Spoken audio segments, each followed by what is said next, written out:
The land trial judge is attending a training. He's unable to be here. He will attend this matter on the 25th day of November, year 2024. I hereby further remand the accused person till that date. Alina okuwuliriza omusango n'okusaba kwaffe okw'okweyimira okwa Haji olwaleero tasobodde kubeerawo ali mu training naye batusuubiza nti omulamuzi ajja kubeerawo nga 25 next Monday ku ssaawa 3. Tusuubira nti tujja kusobola okubeerawo ffenna tusabire Haji okweyimirirwa byebyo bibadde mu kooti olwaleero. Tujja kwogera ku kye tuyita mindset change. Waliwo kye tuyita mindset ekyatukwata mu mutwe nti abakyala batandikira mu bunafu n'olwekyo beetaaga okuyambibwa, beetaaga okubeera nga ensonga ereeteddwa nga omukyala yagireese ng'anyigirizibwa ateekwa okubeera nga afuna okutu okuwulirizza obulungi kubanga baali bamanyi nti bawulirizibwa. N'olwekyo eyo ye mindset kati eriwo. Ati waliwo ebizuuliddwa nti n'abasajja batulugunyizibwa, abasajja babasokola mu ssente, abasajja babasibira obwereere, abasajja basobola okubawaayiriza ate omukyala bwakuwaayiriza kikkakatako kale n'osibirwa obwereere, n'osibirwa defilement, n'osibirwa rape naye ng'oli ayagala kubbako kizimbe oba ttaka. Ebyo nabyo tubirabye nga ffe ababaddeko mu makomera abantu ab'engeri eyo gye bali. N'olwekyo eno mindset change ejja kwetaagisa nnyo mu judiciary wano mu kitongole ekiramuzi. Abalamuzi basobole okuteekako galubindi eziraba eruuyi n'eruuyi nga bwe tugamba mu Luganda nti tosala gwa kawala nga towuliriza gwa kalenzi. Luli babadde basala nnyo gwa kawala nga tebawuliriza gwa kalenzi. Oba oliawo nabino ebigenda mu maaso eby'emisango gino egya Haji ne Hajjati gwe tuwulira, oba oliawo tujja kubeera nga tufuna omukisa ba judges babeere nga bamanyi nti tosala gwa kawala nga towuliriza gwa mazima. Nze ndudde nga nkyogerako nnyo abaami beetaaga ne bafune woofiisi. Kankuwa ekyokulabirako ekyangu, basobola okwata omwana omulenzi nti yafunyisizza omwana abandi olubuto ne bamusiba agenda okuva mu kkomera ng'omwana omuwala gwe yazaala sina mwana we.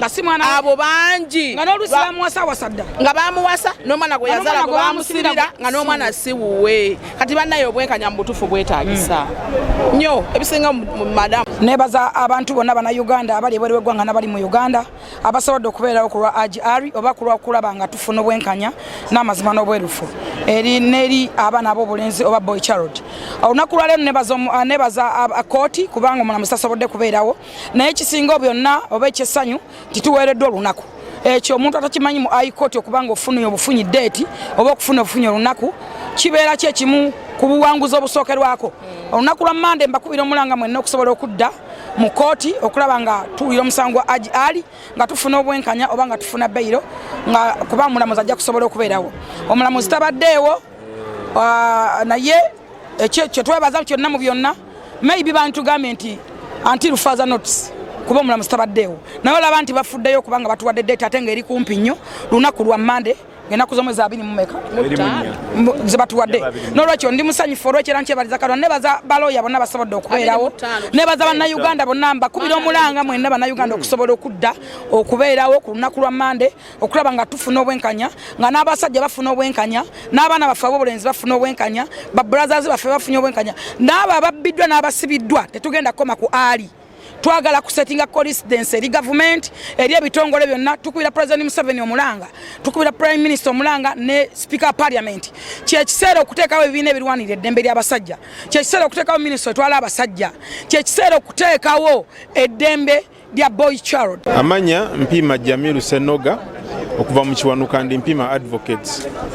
Olunaku lwa leero tubadde tuze kuwulira kusaba kwa Haji Ali Mwizera ng'asaba kooti emweyimirire ku kakalu kaayo abeere ng'awoza omusango ng'ava bweru kubanga mu ssemateeka wa Uganda omuntu aba avunaanibwa omusango guba tegunnamusinga tewali amanyi oba gunamusinga oba tegumusinga n'olwekyo abeera ne right mu ssemateeka okuwoza ng'ava bweru era ateekamu application kooti n'egiwulira nemukkiriza okuva ebweru nemuteekako obukwakkulizo bwebeesiimye oba bwerabanga bwe bunamusobozesa okujjanga mu kooti kati olunaku lwa leero omulamuzi yali yalutuwa nga lwakuwulira nsaba ya Haji naye tugenza okutuuka nga omulamuzi taliiwo jjukira yali atugambye nti ne gavumenti naye eteekemu okuwakanya kwayo era gavumenti yataddemu okuwakanya peegi ziringa 25 nga ennyonnyola obuvunu obudde lwaki teyagala Haji Ali awoze ng'ava bweru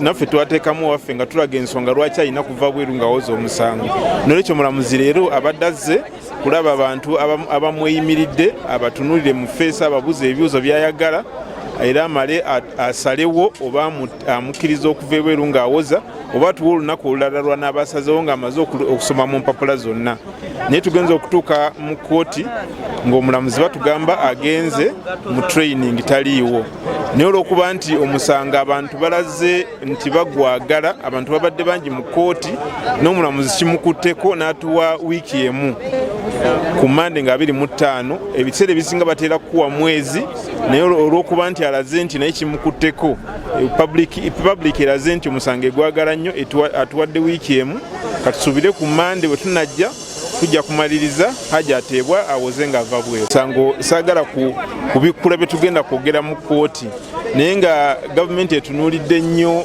ebintu mu mateeka ebiraga nti omuntu tasobola kuteebwa egenze nnyo mu by'amateeka okulaga nti omuntu talina kuteebwa okusinza ku mateeka gano na gano era ekozesezza musajja wa poliisi okukola ki okuwa obujulizi obwo bwonna ne bye basuubira bye baazula mu kunoonyereza kwabwe. Of course omuntu yenna asobola okuleeta obujulizi mu kooti bw'alaba nti bwe bunaamuyamba naye tekitegeeza nti bwe bujja okukola ki bwe bujja okusinga.